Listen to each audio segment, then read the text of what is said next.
Hello, boys and girls. This is Junie B. Jones and a Little Monkey Business, Chapter 3. A very wonderful thing. Yesterday, a very wonderful thing happened, and it's called I had a pie for dinner. Just pie, and that's all. That's because my mother went to the hospital to have the baby, and Daddy and Grandma Miller went with her. And so me and my grandpa got to stay at his house all by ourselves.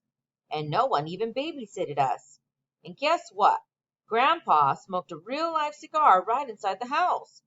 And Grandma didn't yell, "Go outside with that thing, Frank." After that, my grandpa gave me a piggyback ride. And he let me put on Grandma Miller's new hat with the long brown feather. And also, I got to walk in her red high heels. Only then I fell down in the kitchen, and so I quick took them off.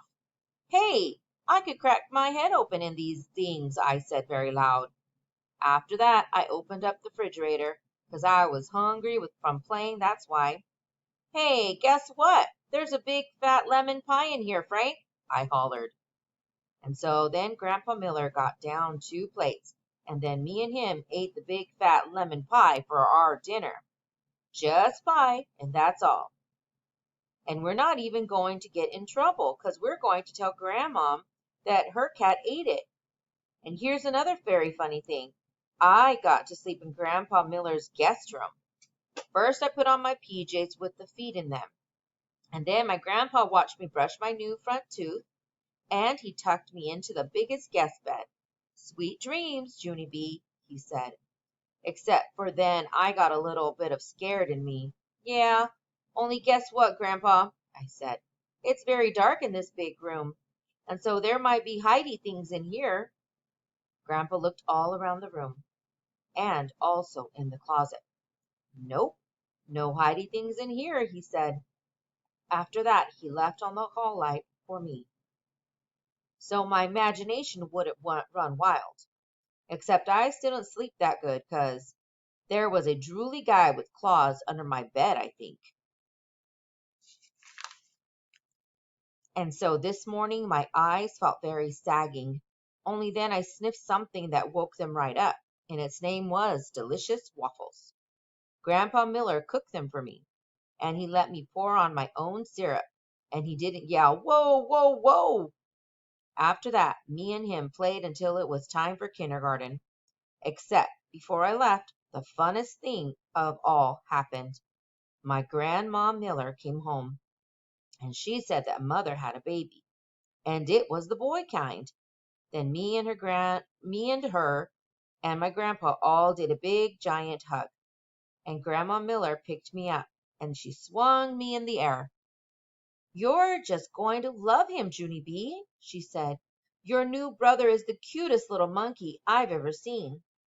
Then my eyes got very wide. "He is? Really?" I said. Grandma Miller put me down. Then she started talking to my grandpa. "Wait till you see him, Frank," she said. "He's got the longest little fingers and toes." I tugged on her dress. "How long, Grandma?" I said. "Longer than mine?" But Grandma just kept on talking. "And his hair, Frank, my word, he's got oodles and oodles of thick black hair." I pulled on Grandma's arm. "How come, Grandma? How come he's got hair?" I asked. "I thought little babies were supposed to be baldies." But still, my grandma didn't answer me. "And he's big, too, Frank. He's much bigger than any of the other babies in the hospital. And you should feel how tightly he grabs onto your finger when you—" Just then, I stamped my foot very hard. "Hey, I want some answers down here, Helen. He's my baby, too, you know." Grandma Miller frowned at me, 'cause I'm not supposed to call her Helen, I think. "Sorry," I said kind of quiet. Then Grandma Miller bended down next to me, and so I didn't have to yell anymore. "Are you telling me the truth, Grandma?" I said. "Is my brother really the cutest little monkey you ever saw? For really and honest and truly?" Then my Grandma Miller hugged me very tight. "Yes, little girl," she whispered in my ear, "for really and honest and truly." After that, she picked me up again, and me and her twirled all around the kitchen. That was chapter 3. I hope you're enjoying.